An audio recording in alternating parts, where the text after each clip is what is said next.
नमस्कार, जय Hind. Current affairs के इस सीरीज में एक बार पुनः आप सभी का स्वागत है।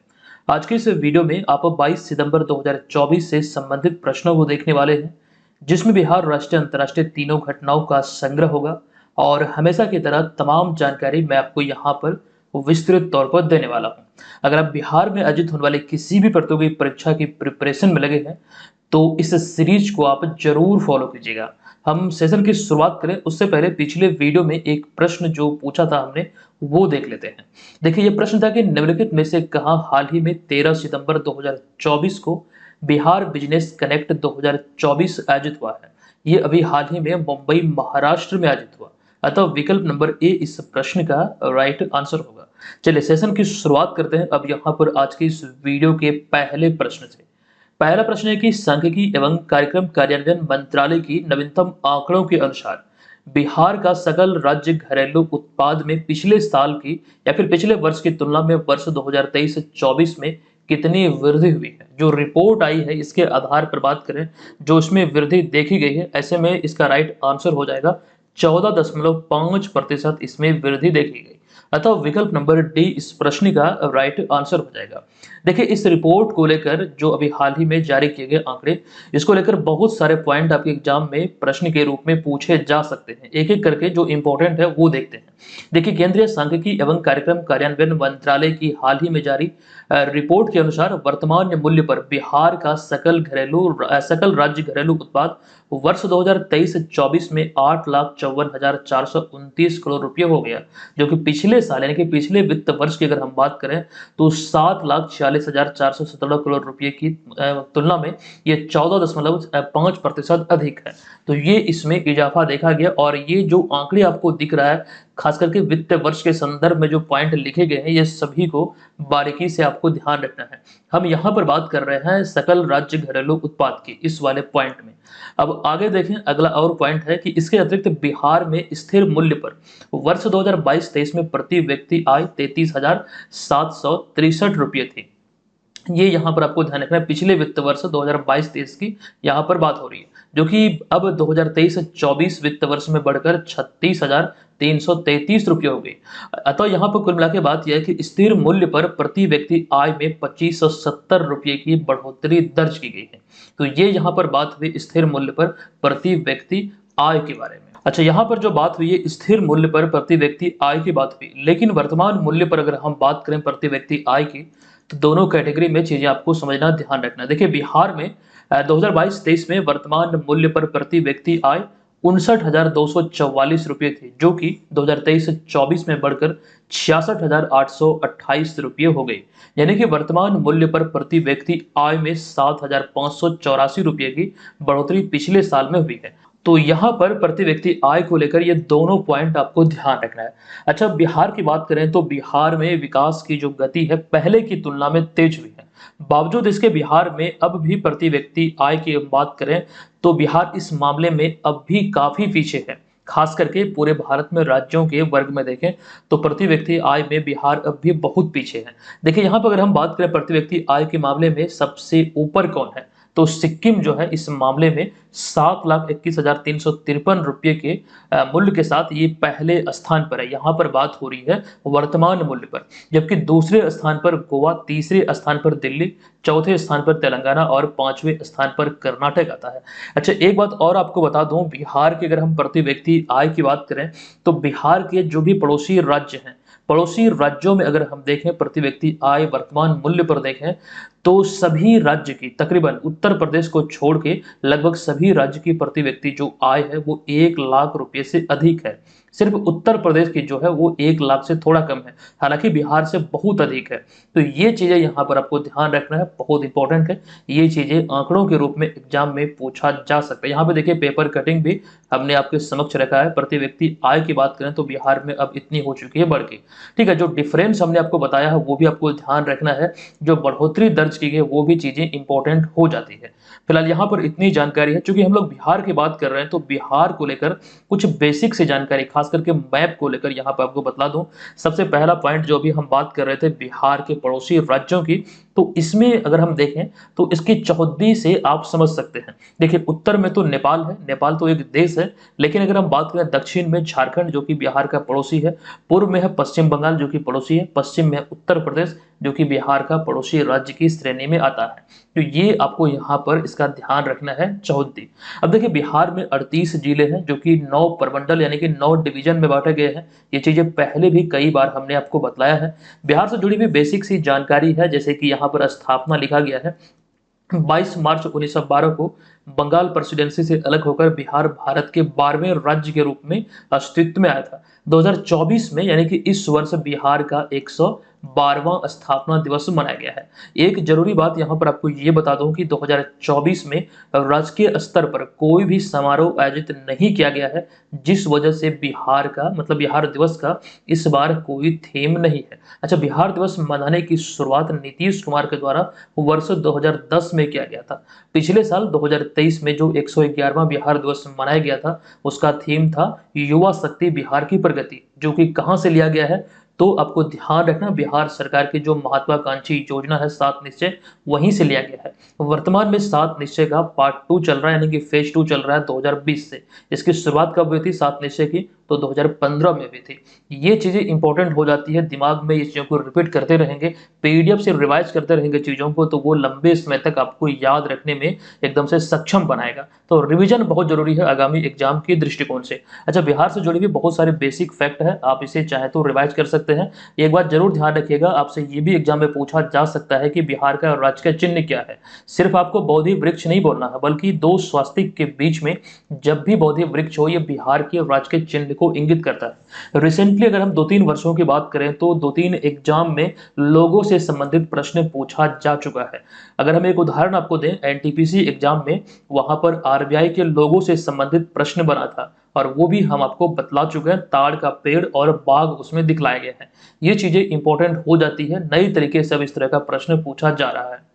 अब यहाँ पर हमारा दूसरा प्रश्न है कि हाल ही में 21 सितंबर 2024 को बिहार के पहले दलित मुख्यमंत्री भोला पासवान शास्त्री की जयंती मनाई गई है। बताएं कि वे कितनी बार बिहार के मुख्यमंत्री बने थे, क्योंकि हाल ही में 21 सितंबर को इनकी जयंती मनाई गई है। इस वजह से यहाँ पर ये इंपॉर्टेंट पॉइंट हमने आपके समक्ष रखा है। एक तो सबसे बड़ी जानकारी इनसे संबंधित यही है कि बिहार के पहले दलित मुख्यमंत्री कौन है, तो भोला पासवान शास्त्री। कुछ जानकारी यहाँ पर मैं एक्सप्लेनेशन में दूंगा जो कि बहुत इंपॉर्टेंट है। फिलहाल इसका जो राइट आंसर है यह है विकल्प नंबर सी, यानी कि 3 बार वे बिहार के मुख्यमंत्री के तौर पर शपथ लिए थे। अतः विकल्प नंबर सी इस प्रश्न का राइट आंसर होगा। देखिए, भोला पासवान शास्त्री की बात करें तो उनका जन्म 21 सितंबर 1914 को पूर्णिया जिले के बैरगच्छी गांव में पासवान समुदाय में या फिर पासवान परिवार में हुआ था, जिन्हें आप यहाँ पर तस्वीर में देख सकते हैं। आपको जानकारी दे दूं कि पूर्णिया जिले में भोला पासवान शास्त्री कृषि महाविद्यालय का नाम भी इन्हीं के नाम पर रखा गया है।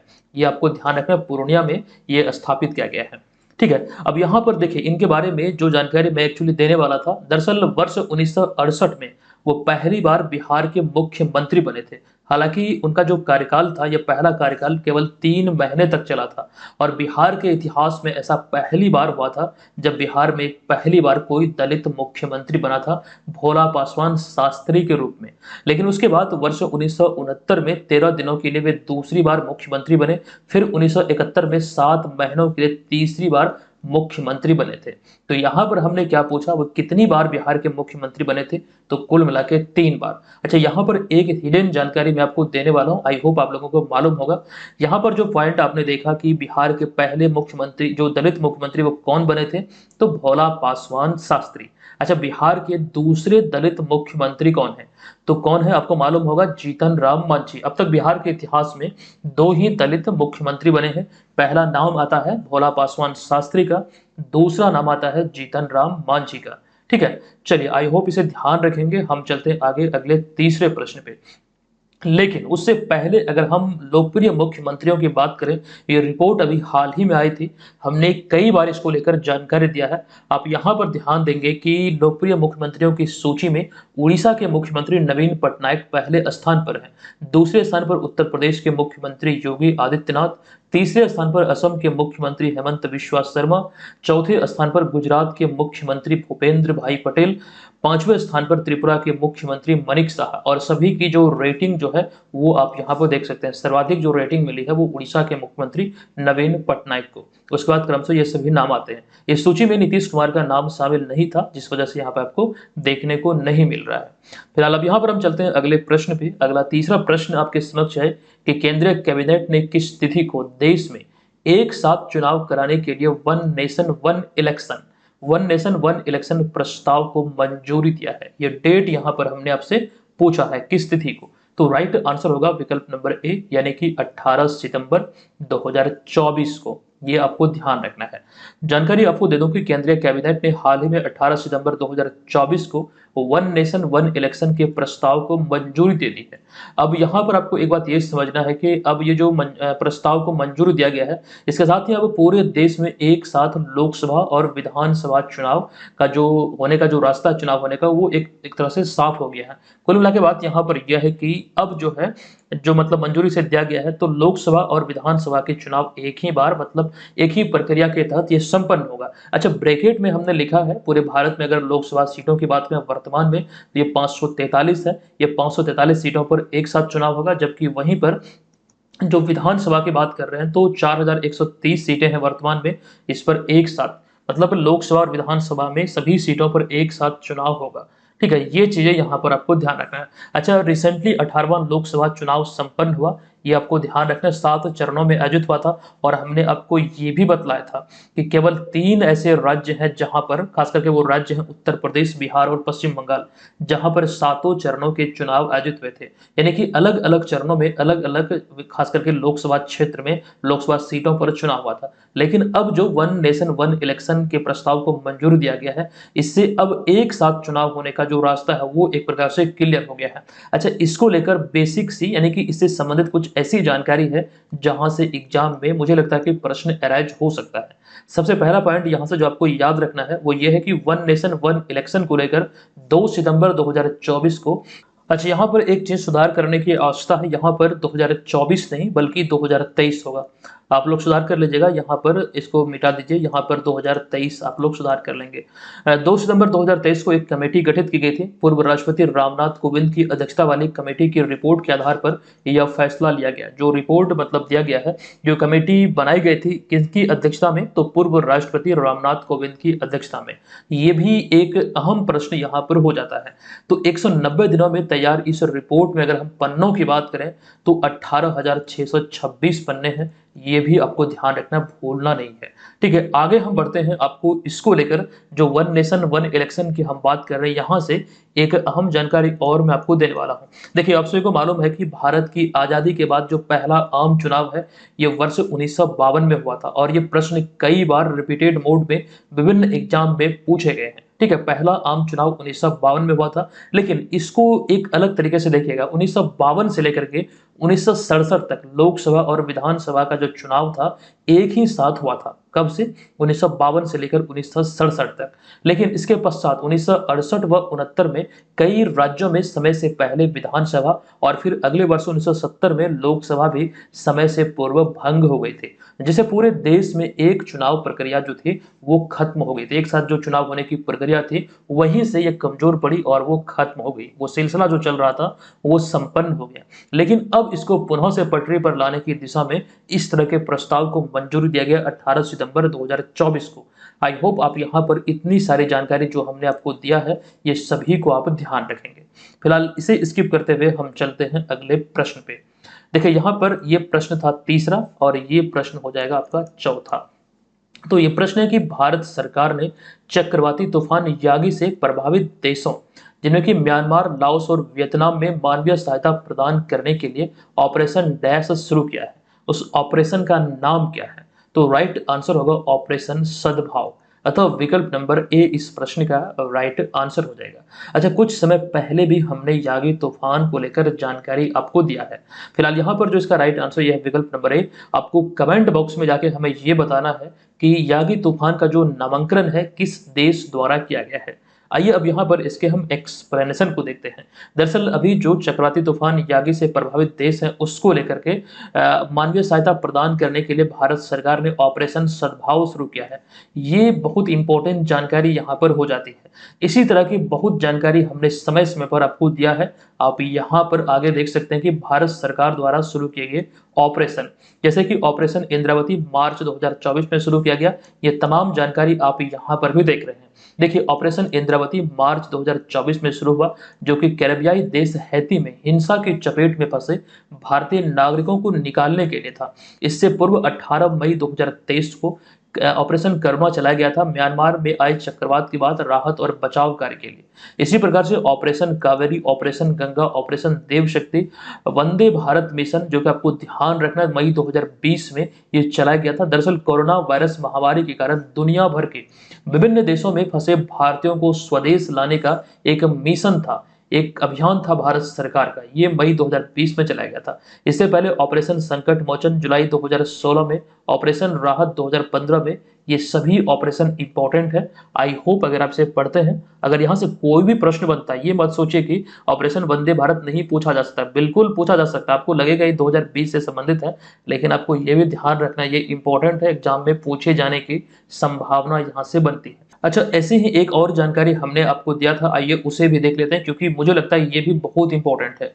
ये आपको ऑलरेडी हमने पहले बतलाया है। देखिए, हाल ही में 29 मार्च 2024 को भारतीय नौसेना ने हिंद महासागर में ऑपरेशन संकल्प के तहत एक ईरानी मछली पकड़ने वाले जहाज, जिसका नाम अल कंबर है, अल कंबर को या फिर अल कंबर जहाज और उसके साथ 23 पाकिस्तानी नागरिकों के चालक दल को बचाया था, जिससे कि समुद्री डाकुओं द्वारा अपहरण कर लिया गया था। आप यहाँ पर इसे तस्वीर में देख सकते हैं।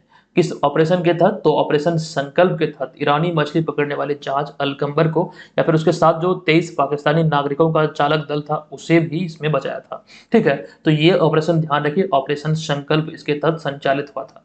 नेक्स्ट अब यहाँ पर हम चलते हैं अगले प्रश्न पे। पांचवा प्रश्न है कि मौजूदा प्रधानमंत्री नरेंद्र मोदी द्वारा 17 सितंबर 2024 को किस राज्य सरकार की प्रमुख पहल सुभद्रा योजना का शुभारंभ किया गया है? तो ये योजना संबंधित है उड़ीसा से, अतः विकल्प नंबर डी इस प्रश्न का राइट आंसर हो जाएगा। देखिए, प्रधानमंत्री नरेंद्र मोदी ने अपने 74वें जन्मदिन के अवसर पर हाल ही में 17 सितंबर 2024 को उड़ीसा सरकार की महिला केंद्रित सुभद्रा योजना का शुभारंभ किया है। ये योजना महिलाओं के लिए है और इसकी शुरुआत प्रधानमंत्री नरेंद्र मोदी ने अपने जन्मदिन के अवसर पर 17 सितंबर 2024 को किया है। और ये जो योजना है ये उड़ीसा सरकार द्वारा प्रायोजित एक प्रकार का योजना है, एक प्रकार का अभियान है। ये यहाँ पर ध्यान रखना है। अच्छा, कुछ जानकारी और भी इस योजना के बारे में अगर हम देखें तो इसके तहत 21 से लेकर 60 वर्ष की आयु के सभी पात्र लाभार्थियों को वित्त वर्ष 24-25 से लेकर 28-29 के बीच, यानी कि इन 5 वर्षों की अवधि में 50,000 रुपया दिया जाएगा या फिर उन्हें 50,000 रुपये का लाभ मिलेगा। ये यहाँ पर इस योजना के तहत आपको ध्यान रखना है। अच्छा, ये तो बात रही 17 सितंबर 2024 की प्रधानमंत्री नरेंद्र मोदी के 74वें जन्मदिन की बात। लेकिन इससे पूर्व 2023 में 17 सितंबर को अपने 73वें जन्मदिन पर नरेंद्र मोदी ने किस चीज की शुरुआत किया था, वो आप यहाँ पर देखेंगे। अच्छा, उससे पहले हम बात कर लेते हैं 2022 वाला। देखिए, इससे पूर्व 17 सितंबर 2022 को अपने जन्मदिन पर, जो इनका 72वां जन्मदिन था, इस अवसर पर नरेंद्र मोदी ने प्रोजेक्ट चीता की शुरुआत की थी, चीतों के संरक्षण के लिए, या फिर यूं कहें इसी के तहत इंटरनेशनल पिग कैट अलायंस की भी घोषणा हुई थी, जो बिल्ली की 7 बड़ी प्रजाति है इसके संरक्षण की दिशा में। ठीक है, ये ध्यान रखिएगा। और इसके बाद अगले साल 73वें जन्मदिन पर 17 सितंबर 2023 को नई दिल्ली के द्वारका में यशोभूमि कहे जाने वाले India international convention and expo centre का इन्होंने उद्घाटन किया था, जो कि यह दुनिया के सबसे बड़े कन्वेंशन सेंटर में से एक है। तो आपको ध्यान रखना, इन्होंने 72वें, 73वें और 74वें जन्मदिन के अवसर पर जो शुरुआत किया, जो उद्घाटन किया, वो जानकारी यहाँ पर आपको हमने दिया है। अच्छा, यहाँ पर जो हम बात कर रहे थे प्रोजेक्ट चीता की, इसकी शुरुआत हुई थी 17 सितंबर 2022 को। लेकिन अगर आपसे ये पूछा जाए, हालांकि कई बार एग्जाम में पूछा गया है कि प्रोजेक्ट टाइगर की शुरुआत कब हुई थी, बहुत सारे एग्जाम में पूछा गया है। तो प्रोजेक्ट टाइगर की शुरुआत हुई थी वर्ष 1973 में, और वर्ष 1973 वही वर्ष है जब पटना का जो चिड़ियाघर है एक चिड़ियाघर के रूप में अस्तित्व में आया था। पहले वो एक उद्यान था, एक चिड़ियाघर के रूप में उसकी स्थापना हुई थी वर्ष 1973 में। ये चीजें ध्यान रखिएगा, भूलिएगा मत। आगे चलते हैं, आगे हम बात करें नरेंद्र मोदी के बारे में कुछ बेसिक सी जानकारी। तो उनका जन्म 17 सितंबर 1950 को वडनगर गुजरात में हुआ था। उस समय जो वडनगर था ये महाराष्ट्र का हिस्सा था, लेकिन वर्तमान में ये गुजरात के अंतर्गत आता है। और वे स्वतंत्र भारत में जन्मे भारत के पहले प्रधानमंत्री हैं, जिनका जन्म स्वतंत्र भारत में यानी कि आजादी के पश्चात हुआ है। कब हुआ है? तो 17 सितंबर 1950 को हुआ है। अच्छा, इनके बारे में एक बात ये ध्यान रखिएगा, 26 मई 2014 को पहली बार वो प्रधानमंत्री के रूप में शपथ लिए थे। यानी कि 26 मई 2014 से अब तक भारत के यानी कि वर्तमान तक भारत के प्रधानमंत्री के रूप में कार्यरत हैं। ये इनका तीसरा कार्यकाल है। अच्छा, यहाँ पर एक नया अपडेट इसमें ये भी आपको ध्यान रखना है कि हाल ही में 9 जून 2024 को लगातार तीसरी बार प्रधानमंत्री पद की शपथ ग्रहण किए हैं वो।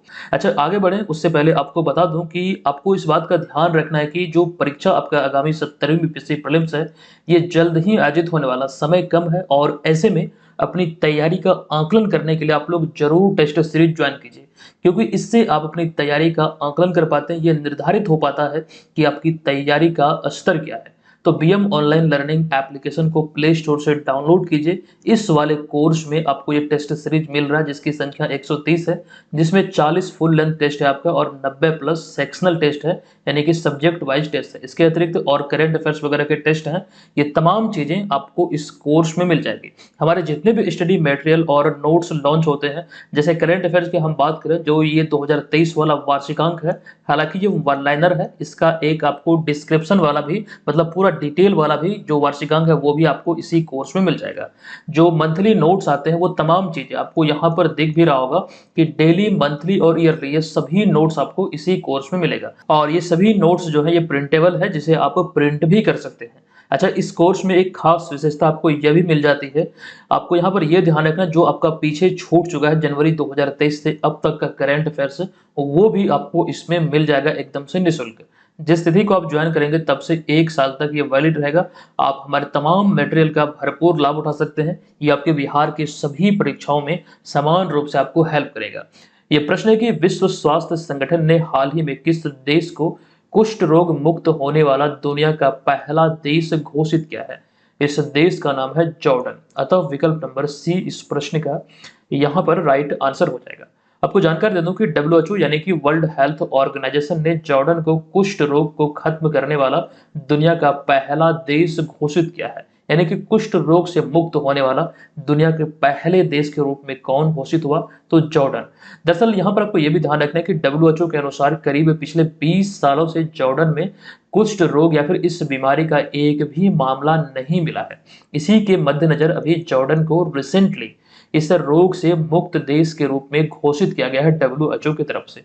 अब यहाँ पर आपको जानकारी दे दूं, डब्ल्यूएचओ के अनुसार दुनिया में 120 से ज्यादा देश इस बीमारी के, यानी कि 120 से ज्यादा देशों में इस बीमारी के लाखों मरीज हैं और इनमें जो सबसे अधिक आबादी है वो भारत में है कुष्ठ रोग की। डब्ल्यूएचओ की रिपोर्ट में ये सारी बातें कही गई है।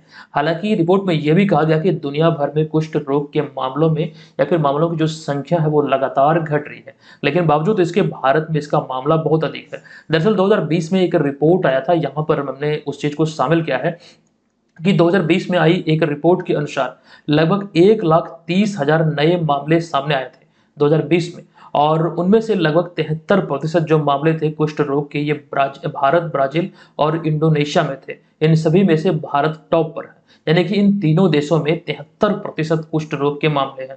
ये 2020 का एक रिपोर्ट कहता है। ठीक है, तो ये तो जानकारी रही यहाँ पर इससे संबंधित। अच्छा, यहाँ पर एक मैं जानकारी और भारत के संदर्भ में देना चाहूंगा। दरअसल भारत को 27 मार्च 2014 को विश्व स्वास्थ्य संगठन यानी कि डब्ल्यूएचओ ने पोलियो मुक्त घोषित किया था। ये आपको यहाँ पर ध्यान रखना है। आपको बता दूं कि विश्व स्वास्थ्य संगठन की स्थापना हुई थी 7 अप्रैल 1948 को। अच्छा, अगर आपसे ये पूछा जाए कि भारत में पोलियो का अंतिम जो मामला है वो कब मिला, तो 2011 में पश्चिम बंगाल के हावड़ा में मिला था। ठीक है, उसके पश्चात 2014 में पोलियो मुक्त घोषित किया गया था भारत को डब्ल्यूएचओ की तरफ से 27 मार्च 2014 को। ठीक है, तो ये चीजें आपको यहाँ पर ध्यान रखना है। अब चलते हैं हम अगले प्रश्न पे। अगला 7वां प्रश्न है कि यूरोपीय आयोग की अध्यक्ष निम्नलिखित में से कौन है जिन्होंने बाढ़ग्रस्त मध्य यूरोपीय देशों के लिए 10 अरब यूरो की सहायता की घोषणा की है?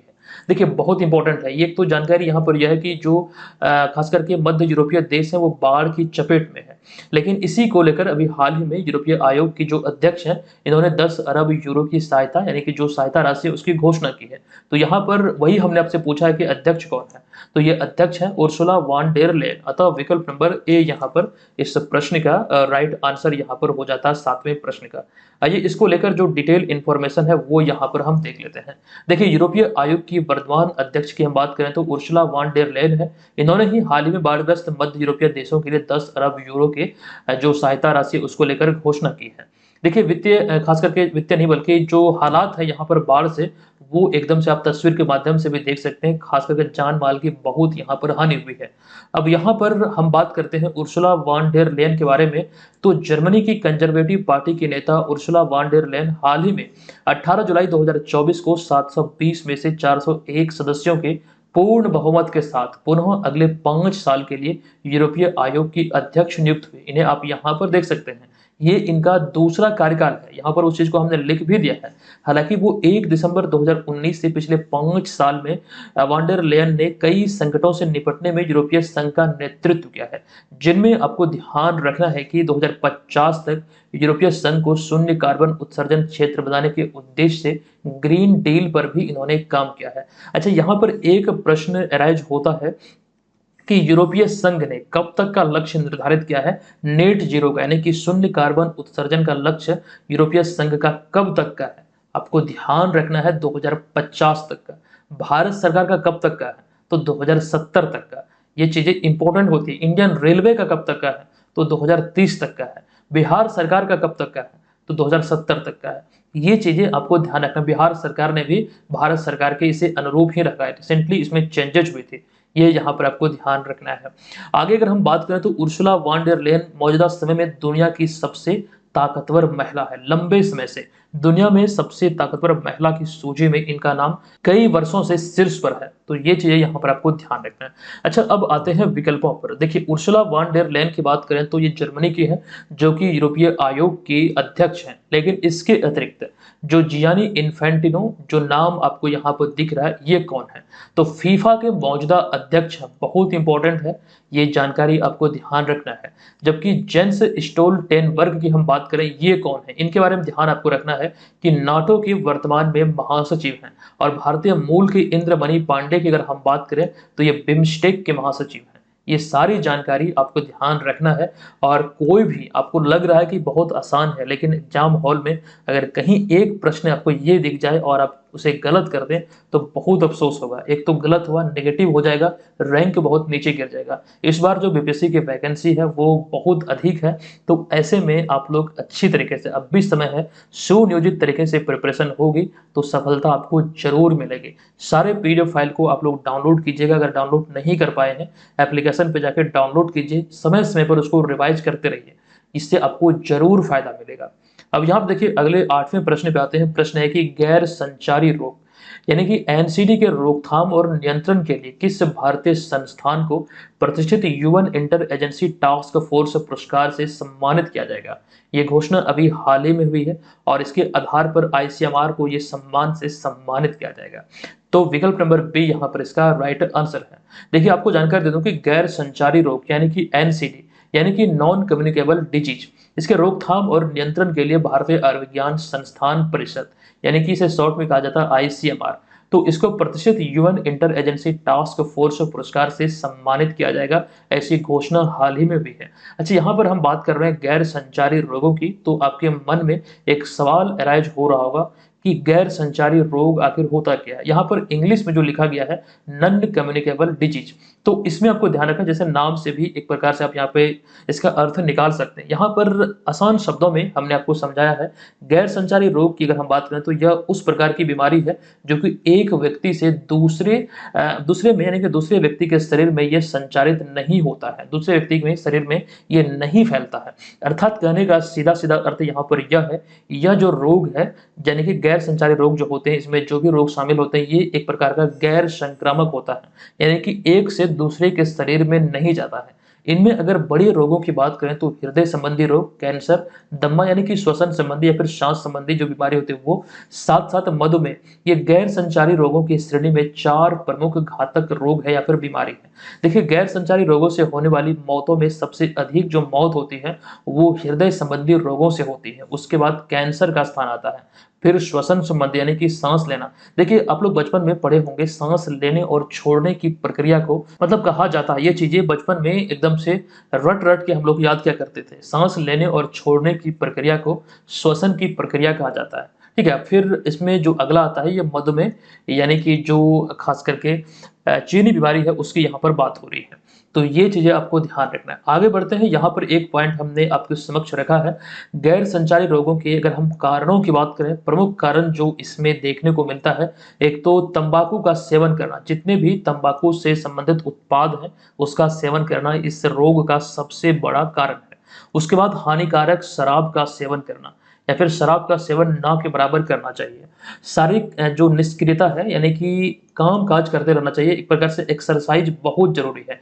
इसके बाद आता है अनहेल्दी डाइट, यानी कि अस्वास्थ्यकर जो भोजन होते हैं, जो अनहेल्दी फूड होते हैं, अनहेल्दी जो डाइट होते हैं, वो खास करके इसके प्रमुख कारणों में शामिल है। इस वजह से ये रोग उत्पन्न होता है शरीर में। ठीक है, ये आपको ध्यान रखना है। और अभी का जो युग है, आप लोग बहुत सारे लोगों का नाम सुने होंगे, देखते भी होंगे मीडिया में आए दिन, हार्ट अटैक से बहुत सारे ऐसे ऐसे लोगों के जो 30-35 वर्ष के उनका भी निधन हो रहा है। ठीक है, ये यहाँ से ध्यान रखिए। अब हम चलते हैं अगले प्रश्न पे। ये प्रश्न है कि निम्नलिखित में से किनके द्वारा हाल ही में 17 सितंबर 2024 को नई दिल्ली में 8वें भारत जल सप्ताह 2024 का शुभारंभ किया गया? तो राइट आंसर होगा राष्ट्रपति द्रौपदी मुर्मू के द्वारा। आपको जानकारी दे दूं यहाँ पर कि भारत की 15वीं व मौजूदा राष्ट्रपति द्रौपदी मुर्मू द्वारा 17 सितंबर 2024 को नई दिल्ली में 8वें भारत जल सप्ताह 2024 का शुभारंभ किया गया। ये आप यहाँ से ध्यान रखिए। इसके अतिरिक्त एक और जानकारी है कि केंद्रीय वित्त मंत्री निर्मला सीतारमण अगले दिन 18 सितंबर को नई दिल्ली में ही एनपीएस वात्सल्य योजना का भी शुभारंभ किया। ये भी आपको ध्यान रखना है, कब हुआ, किनके द्वारा हुआ। और इसके अतिरिक्त अगर हम बात करें तो इससे 2 दिन पहले 16 सितंबर 2024 को जो केंद्रीय वाणिज्य और उद्योग मंत्री हैं पीयूष गोयल, इन्होंने नई दिल्ली में Bharat startup knowledge access registry Bhaskar का शुभारंभ किया। जो आपको ध्यान रखना है किनके द्वारा, तो केंद्रीय वाणिज्य और उद्योग मंत्री पीयूष गोयल के द्वारा। अच्छा, लेकिन यहाँ पर इसके विपरीत अगर हम बिहार के उद्योग मंत्री की बात करें, देखिए जो लोग डेडिकेटेड रूप से तैयारी में लगे हैं उनको मालूम है कि बिहार के वर्तमान में जो उद्योग मंत्री है कौन है। लेकिन जो लोग नहीं पढ़ रहे या फिर अगर पढ़े भी हैं तो रिवाइज अच्छी तरीके से नहीं किए हैं, उनको याद नहीं होगा, आप यहाँ पर कंफ्यूज कर रहे होंगे। आपको बता दूं कि वर्तमान में जो बिहार के उद्योग मंत्री हैं ये नीतीश मिश्रा हैं। ये आपको यहाँ से ध्यान रखना है। नेक्स्ट 10वां प्रश्न है कि निम्नलिखित में से कौन हाल ही में दिल्ली की नई व सबसे कम उम्र की मुख्यमंत्री नियुक्त हुई है? इनका नाम है आतिशी मार्लेना, यानी कि विकल्प नंबर ए इस प्रश्न का राइट आंसर हो जाएगा। अब यहाँ पर आपको जानकारी दे दूं कि आम आदमी पार्टी के दिग्गज नेता व अरविंद केजरीवाल के करीबी विधायक आतिशी मार्लेना ने हाल ही में दिल्ली के 8वें मुख्यमंत्री के रूप में शपथ लिया। इन्हें आप यहाँ पर देख सकते हैं। यहाँ पर एक चीज आपको ये ध्यान रखना है, इनका नाम क्या है, और सबसे जरूरी बात यहाँ पर यह है कि ये सबसे कम उम्र की दिल्ली की मुख्यमंत्री बने हैं। 8वें मुख्यमंत्री के रूप में इन्होंने अभी हाल ही में शपथ लिया है। दिल्ली के जो मौजूदा उपराज्यपाल है वीके सक्सेना, उन्होंने उन्हें पद व गोपनीयता की शपथ दिलाई है। ठीक है, ये यहाँ पर ध्यान रखें। अच्छा, आपको जानकारी दे दूं कि वह अरविंद केजरीवाल सरकार में मंत्रिमंडल में एकमात्र महिला थी। उन्हें 17 सितंबर 2024 को, यानी कि कुछ दिन पहले, आम आदमी पार्टी के विधायकों द्वारा सर्वसम्मति से मुख्यमंत्री पद के लिए चुना गया था।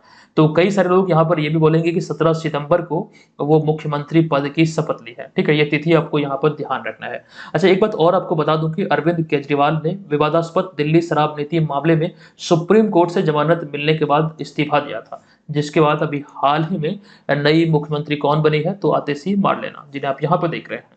नेक्स्ट प्रश्न पे चलते हैं। अगला 11 नंबर प्रश्न है कि निम्नलिखित में से किन्हें हाल ही में अखिल भारतीय फुटबॉल परिसंघ ने राष्ट्रीय सीनियर महिला फुटबॉल टीम का मुख्य कोच नियुक्त किया है? इनका नाम है संतोष कश्यप, अतः विकल्प नंबर डी इस प्रश्न का राइट आंसर होगा। आपको बता दूं कि ऑल इंडिया फुटबॉल फेडरेशन ने हाल ही में 16 सितंबर 2024 को पूर्व राष्ट्रीय खिलाड़ी संतोष कश्यप को भारतीय राष्ट्रीय महिला फुटबॉल टीम का नया हेड कोच नियुक्त किया है। जो आप यहाँ पर इन्हें संतोष कश्यप को इस तस्वीर में देख रहे हैं। आपको बता दूं कि इससे पूर्व उन्होंने इंडियन सुपर लीग टीमों जैसे कि नॉर्थ ईस्ट यूनाइटेड इसको लेकर 2015 में मतलब इसमें कोच की भूमिका निभाए थे। और इसके अतिरिक्त जो पिछला साल है 2023-24 में उड़ीसा एफसी के लिए, उड़ीसा जो फुटबॉल क्लब है इसमें सहायक कोच के रूप में वे शामिल थे। यहाँ पर इन्होंने कार्य भी किया था, लेकिन अब इन्हें भारतीय राष्ट्रीय महिला जो फुटबॉल टीम है इसका हेड कोच के रूप में इनकी मतलब जो भूमिका इन्हें सौंपी गई है या फिर कह सकते हैं नियुक्त किया गया है। ये यहाँ पर ध्यान रखिए। अच्छा, भारतीय फुटबॉल महिला फुटबॉल टीम की हम बात करें तो एक अहम जानकारी यहाँ पर आपके समक्ष हमने रखा है। देखिए, भारतीय महिला टीम ने साउथ एशियन फुटबॉल फेडरेशन यानी कि जो सैफ चैंपियनशिप है, इनमें जो सैफ महिला चैंपियनशिप है इसके 6 संस्करण में से 5 संस्करण जो कि 2010, 12, 14, 16 और 19 वाला जो संस्करण है ये भारत ने अपने नाम किया है। भारतीय महिला टीम ने अपने नाम किया। पिछला जो संस्करण था नेपाल से सेमीफाइनल में भारतीय महिला टीम हार गई थी, ये भी आपको ध्यान रखना है। अब चलते हैं अगले प्रश्न पे। अगला 12वां प्रश्न है कि हालिया घोषणा के अनुसार आगामी कॉमनवेल्थ गेम्स 2024 की जो राष्ट्रमंडल खेल है 24 नहीं बल्कि 2026 वाला, इसकी मेजबानी निम्नलिखित में से किसके द्वारा किया जाएगा। कॉमनवेल्थ गेम्स को हिंदी में कहा जाता है राष्ट्रमंडल खेल। तो यहाँ पर जो बात हो रही है इसका आयोजन किसके द्वारा किया जाएगा, तो स्कॉटलैंड का एक शहर है ग्लासगो, इसी के द्वारा किया जाएगा। अब यहाँ पर कुछ चीजें आपको ध्यान रखना है। जैसे हालिया घोषणा के अनुसार आगामी 2026 का कॉमनवेल्थ गेम्स का जो आयोजन है स्कॉटलैंड के ग्लासगो शहर में किया जाएगा। दरअसल 2026 के कॉमनवेल्थ गेम्स की मेजबानी ऑस्ट्रेलिया के विक्टोरिया राज्य के विभिन्न शहरों में होनी थी, लेकिन जुलाई 2023 में विक्टोरिया ने खर्चों में भारी बढ़ोतरी का हवाला देते हुए इस आयोजन से अपना नाम वापस ले लिया था। ये यहाँ पर आपको ध्यान रखना, वजह यही है जिसके बाद अब ये जो आयोजन होगा ग्लासगो स्कॉटलैंड में होगा। अच्छा, अगर आपसे ये पूछा जाए कि इससे पूर्व जो मतलब जो पिछला जो संस्करण था 2022 वाला, जो खास करके राष्ट्रमंडल खेलों की हम बात कर रहे हैं वो कहाँ पर हुआ था, तो बर्मिंघम ब्रिटेन में हुआ था। ये भी आपको ध्यान रखना है और भारत के दृष्टिकोण से ये बहुत ही अहम रहा था और इसको लेकर बहुत सारी जानकारी हमने आपको दिया था। फिलहाल जब आगे इसकी चर्चा होगी तब हम आपको अवश्य बतलाएंगे। फिलहाल यहाँ पर इसे स्किप करते हुए चलते हैं आज के इस वीडियो के प्रश्न की ओर। आज के इस वीडियो का प्रश्न है कि बिहार राज्य खेल प्राधिकरण और खेल विभाग द्वारा आयोजित पहला बिहार वॉलीबॉल लीग 2024 का खिताब किस टीम ने अपने नाम कर ऐतिहासिक उपलब्धि हासिल किया है। इस प्रश्न की जानकारी ऑलरेडी आपको दिया गया, आप लोग कमेंट बॉक्स में जाइए, बताइए इसका राइट आंसर क्या होगा। और कोर्स को लेकर जो जानकारी हम आपको दे रहे थे यही वाला कोर्स है, आप सभी को इसे परचेज करना है। ये नाम मात्र की फी पर आपके लिए उपलब्ध है। टेस्ट सीरीज इसी में इंक्लूड है। आपका जो तैयारी का जो आंकलन है इससे बेहतरीन तरीके से हो पाएगा। घर बैठे अपने कंप्यूटर पीसी के माध्यम से सेम आईडी पासवर्ड से आप इसका भरपूर लाभ उठा पाएंगे। हम मिलते हैं आपसे नेक्स्ट वीडियो में, तब तक के लिए धन्यवाद। जय हिंद।